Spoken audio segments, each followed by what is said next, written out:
An India vs England Test series always holds high value in major anticipation leading up to the first games.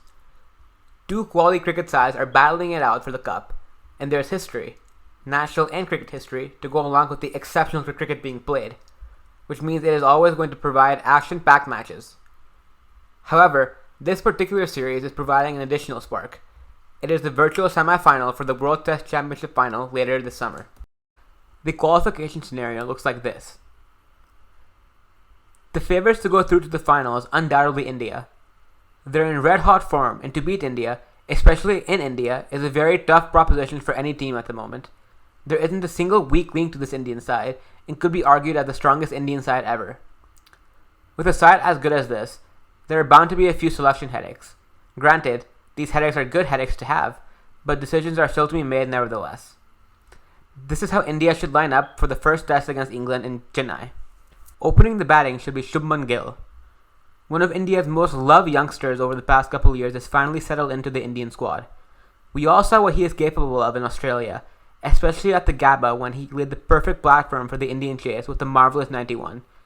He will only go up from here, and playing his first home series for India in any form of the game is going to be a special moment for a young superstar. Opening the batting alongside Shubman Gill should be KL Rahul. It's time we look past Rohit Sharma as an Indian Test player. Sure, his home record is great, but India have some important overseas matches coming up, and Rohit Sharma, in his 7 or 8 years of playing Test cricket, has not shown any signs of promise overseas. He looked clueless in South Africa and England, hasn't made any real impact on his 3 tours to Australia either. KL Rahul is too good of a player to leave out of the Indian team, and he is a proven performer in overseas conditions as well, scoring centuries at the SCG and the Oval. He scored a magnificent 199 the last time England came to India as well. If KL Rahul for some reason is unfit or unavailable, then Mayank Agarwal should be the next option. It's pretty obvious who is going to bat at number 3, 4 and 5. Cheteshwar Pujara at 3, Virat Kohli at 4 and Ajinkya Rahane at 5.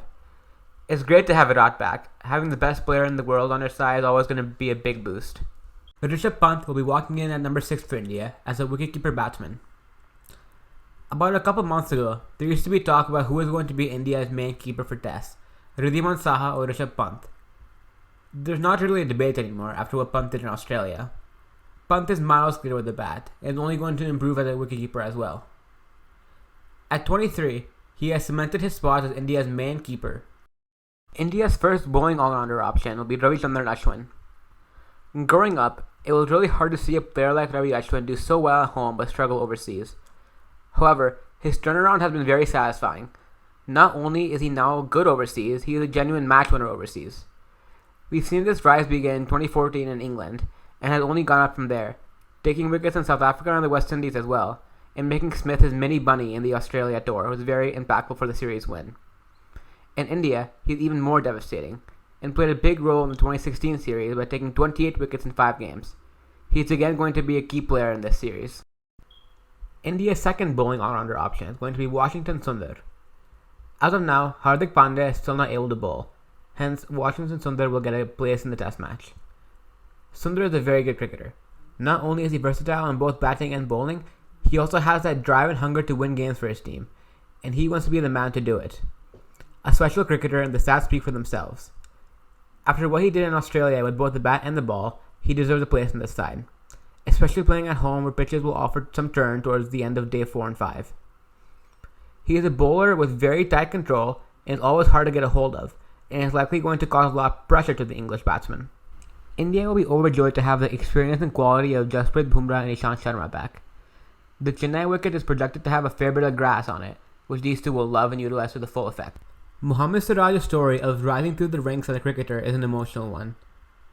From being one of the most criticized bowlers in the IPL to representing India after his father's demise, and leading the bowling lineup in the series decider in his debut series in Australia is a story for the ages. The 13 wickets he took in his 3 Test matches in Australia illustrated what a promising career he has. And with the pitch offering something extra for the fast bowlers, Siraj will likely be able to continue his magical story in Chennai. Leaving out Kuldeep Yadav was a very tough decision, as a left-arm wrist spinner is handy anywhere, especially one that has Kuldeep Yadav's qualities. However, due to pitch conditions and the balance of the team, he might have to miss out. He is too good of a bowler to be kept out for too long, however, so it is likely he will play at some point in this test series along with Shardul Thakur, who was so good in Australia, but is also unlucky to miss out just because of how many good players there are in India right now. So that's how India should line up in the first test against England. Do you guys have any changes you'd make? Let me know in the comments below. Thank you for watching.